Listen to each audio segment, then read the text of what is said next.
So we've been looking at the paramitas, the qualities that we try to develop and eventually transcend as we follow the path of the Bodhisattva towards awakening for the sake of all beings. And so far we've heard of generosity, ethics, patience, effort and concentration. And I'm going to introduce the sixth paramita, which is Prajna, or wisdom. Buddhist wisdom is different from conventional wisdom. It's the wisdom to see things as they really are. Now we may think that we already see things as they are, but the Buddha taught that, in fact, the way we see the world is like an illusion, like a mirage. We can see it, but when we get a bit closer, we find out that it doesn't exist in quite the way that we thought it did. If we could see reality clearly, we'd see that everything is conditioned. It depends on all the conditions that gave rise to it and doesn't exist separately from them. And we would also know that everything that's conditioned is impermanent. They change and eventually cease, and we can't rely on them to give us any permanent happiness. When we do, we find out that there's suffering. And finally, all conditioned things are insubstantial.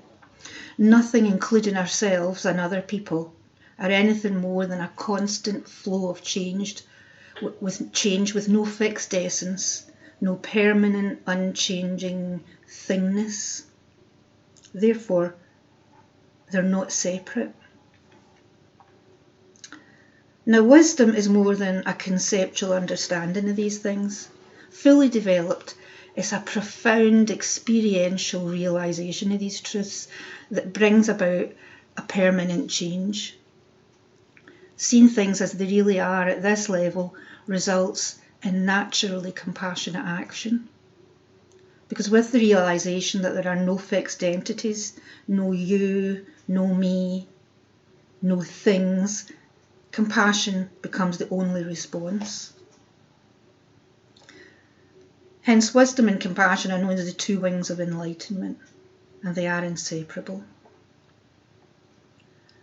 The cultivation of wisdom to its perfection is called Prajna paramita, because it can ferry us from this shore where we're suffering to the other shore of liberation and happiness.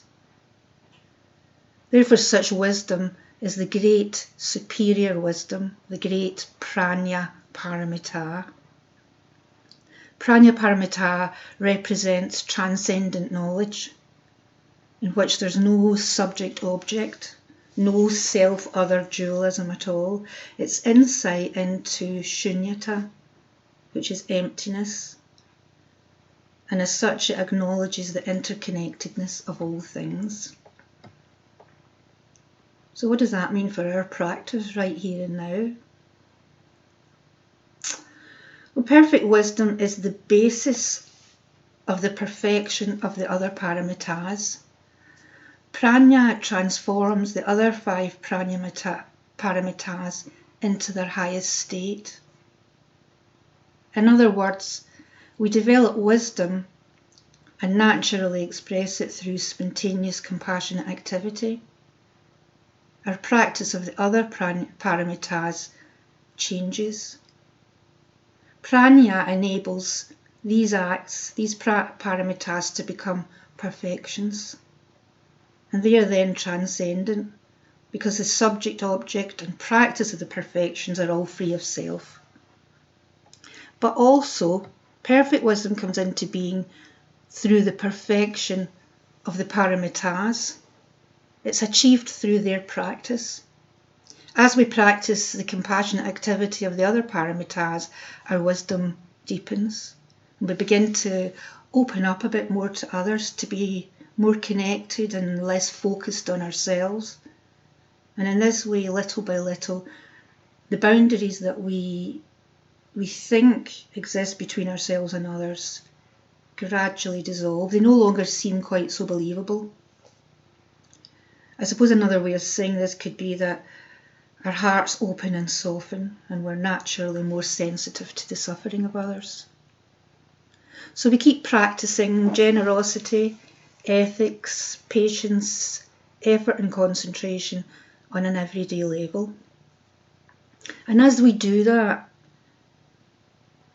giving becomes easier, and we don't need to think about acting ethically. It's just how we are. And rather than reacting to what appears in our lives, we become more likely to respond with patience. Our whole way of being changes.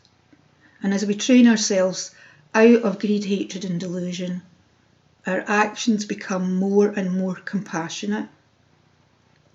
As expressions of wisdom, they become more in line with the nature of reality, with things as they really are, with Prajna Paramita. Thank you.